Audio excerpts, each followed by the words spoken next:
అందరికీ నమస్కారం. ఈరోజు ఎన్నికల కమిషనర్ గారిని కలిసి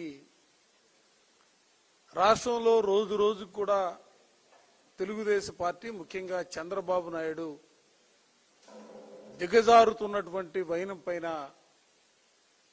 కంప్లైంట్లు ఇస్తా ఉన్నాం. మీ అందరికి కూడా తెలుసు, ఓటమి భయంతో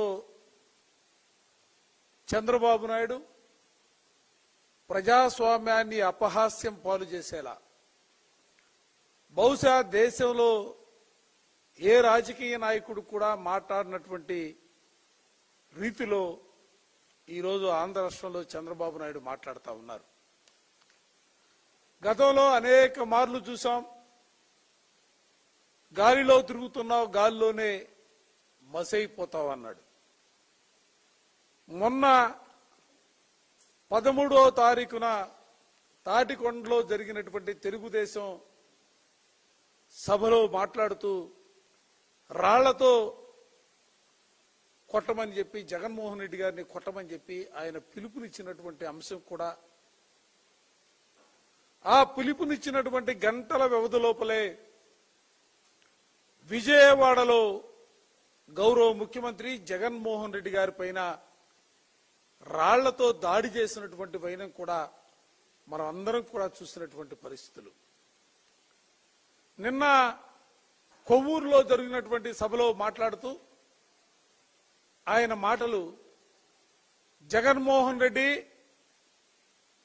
నిన్ను చంపితే నువ్వేమైపోతావు అనే భాష, ఆయన మాట్లాడినటువంటి భాష చూస్తూ ఉంటే సమాజానికి ఏ సందేశం ఇవ్వాలని ఆలోచన చేస్తున్నారని చెప్పి నేను ఇవాళ తెలుగుదేశం పార్టీ నాయకుల్ని, ముఖ్యంగా చంద్రబాబు నాయుడు గారిని సూటిగా ప్రశ్నిస్తా ఉన్నా. వేలాది మంది సమక్షంలో చంద్రబాబు నాయుడు మాట్లాడినటువంటి మాటలు,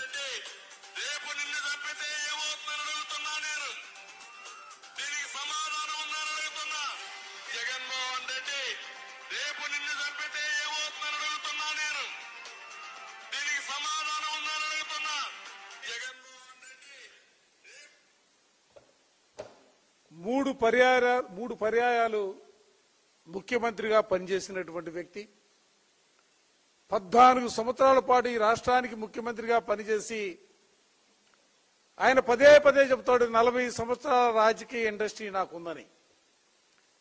నేను అడుగుతా ఉన్నా, నీ రాజకీయ ఇండస్ట్రీ ఏ పక్క పోతా ఉంది? ముఖ్యమంత్రిగా పరిపాలన చేసినటువంటి ఆ రోజులు,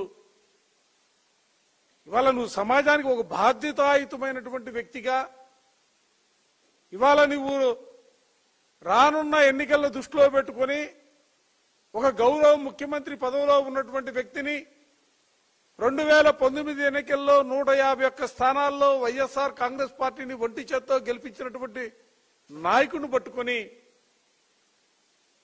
ప్రజలు 51% ఓట్ల షేర్తో ఈ రాష్ట్రానికి ముఖ్యమంత్రిగా పదవిని అప్పచెప్పినటువంటి వ్యక్తిని, జగన్మోహన్ రెడ్డి గారిని పట్టుకొని నువ్వేం మాట్లాడుతున్నావు అని అడుగుతా ఉన్నా. ఇవాళ జగన్మోహన్ రెడ్డి గారు 5 సంవత్సరాల పరిపాలన కాలంలో, ఆయన 4 సంవత్సరాల 10 నెలల కాలం ఈ రాష్ట్రంలో పరిపాలన కొనసాగిస్తే, ఆ కొనసాగించినటువంటి కాలంలో మేనిఫెస్టోలో ఉన్నటువంటి ఆయన చెప్పినటువంటి ప్రతి మాటను కూడా, ప్రతి వాగ్దానాన్ని కూడా అమలు చేసి చూపించినటువంటి వ్యక్తి జగన్మోహన్ రెడ్డి గారు. అటువంటి జగన్మోహన్ రెడ్డి గారిని ఇవాళ నువ్వు చంపమనే ఒక సందేశాన్ని సమాజానికి ఇస్తున్నటువంటి పరిస్థితుల్లో నువ్వు అసలు ఈ రాష్ట్రానికి అవసరమా అని అడుగుతా ఉన్నా. నేను గౌరవ ఎన్నికల కమిషన్ గారిని కూడా కోరుతా ఉన్నాం, సమాజానికి ప్రమాదకరమైనటువంటి వ్యక్తిగా చంద్రబాబు నాయుడు వాళ్ళ కునారెళ్తా ఉన్నాడు.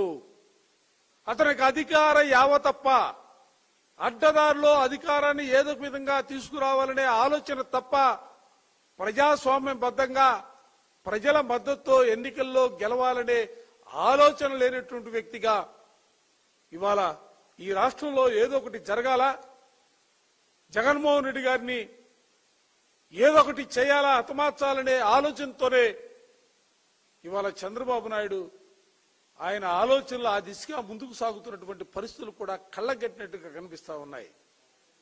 రాజకీయాల్లో ఎవరైనా కూడా ఇటువంటి భాష ఉపయోగిస్తున్నటువంటి పరిస్థితులు ఎక్కడా కూడా మనం వినలా. కానీ చంద్రబాబు నాయుడు గారు వాళ్ళు మాట్లాడుతూ ఉన్నాడు. అందుకే ఎన్నికల కమిషన్ గారిని మేము కోరుతా ఉన్నాం, రాజకీయాలకు పోటీ చేయడానికి అనర్హుడుగా ప్రకటించాలా. ఈ రాష్ట్రంలో ఎక్కడా కూడా ఆయన ప్రచార కార్యక్రమాల్లో పాల్గొనకుండా కట్టుదిట్టమైనటువంటి ఆదేశాలు ఇవ్వాల్సినటువంటి పరిస్థితులు ఉన్నాయి. ఇటువంటి వ్యక్తులు బయటకు వచ్చి మాట్లాడుతూ ఉంటే అటువంటి వ్యక్తులు ఎన్నికల వాచ్ కమిటీల పేరుతో ఇవాళ ఎన్నికల కమిషన్ గారు కూడా ఏదో వాళ్ళకి పర్మిషన్ ఇవ్వాలన్న రీతిలో వాళ్ళు ఏదో ప్రయత్నం జరుగుతూ ఉంది. వాటిని కూడా అడ్డుకోవాలా. నిమ్మగడ్డ రమేష్ కుమార్ నేతృత్వంలో ఉన్నటువంటి కమిటీలు కానీ ఆయన చేసే కార్యక్రమాలన్నీ కూడా తెలుగుదేశానికి వత్తాసు పలికే కార్యక్రమాలే, తెలుగుదేశం పార్టీకి ప్రయోజనాలను చేకూర్చే కార్యక్రమాలు తప్ప ప్రజాస్వామ్యం గురించి కానీ ప్రజాస్వామ్య విలువల గురించి కానీ వాళ్ళు ఆలోచన చేసే పరిస్థితులు ఉండవు. అందుకే ఎన్నికల కమిషన్ గారికి కూడా ఈ కమిటీల నియామకానికి సంబంధించి కానీ పర్యటనకు సంబంధించి కానీ కఠినంగా నిర్ణయాలు తీసుకోవాలా. ఎక్కడా కూడా ఏ జిల్లాలో కూడా వీళ్ళు తిరిగే కార్యక్రమాలు మాత్రం దయచేసి అనుమతించొద్దని చెప్పి ఎన్నికల కమిషన్ గారిని కూడా కోరడం జరిగింది.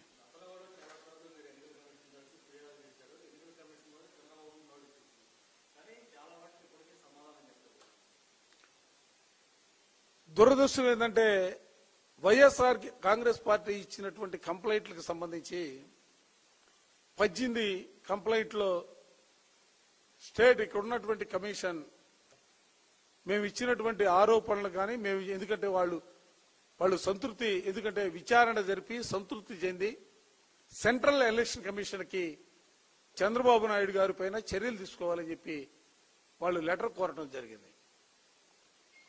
ఇంకా కూడా అక్కడి నుంచి ఇంకా కూడా మరలా తిరిగి ఎటువంటి సమాచారం కూడా రాలేనటువంటి పరిస్థితుల్లో ఈరోజు స్పెషల్ అబ్జర్వర్ గా వచ్చినటువంటి నోవాటెల్లో వారు సమావేశం పెట్టడం జరిగింది. ఆ సమావేశానికి సంబంధించి కూడా వైఎస్ఆర్ కాంగ్రెస్ పార్టీ ప్రతినిధి బృందం వెళ్లి రాష్ట్రంలో జరుగుతున్నటువంటి రాజకీయ పరిణామాల్లో తెలుగుదేశం పార్టీ, భారతీయ జనతా పార్టీ, జనసేన పార్టీలు ఏ రకంగా జగన్మోహన్ రెడ్డి గారి పైన వ్యక్తిగతంగా మాట్లాడుతూ ఉన్నారో, ప్రజాస్వామ్యానికి విఘాతం కలిగే రీతిలో వారు ఏ విధమైనటువంటి కార్యక్రమాలు తీసుకుంటున్నారు మరోసారి ప్రత్యేకంగా వచ్చినటువంటి అబ్జర్వర్ గారికి ఈ రోజు ఇవ్వడం జరిగింది.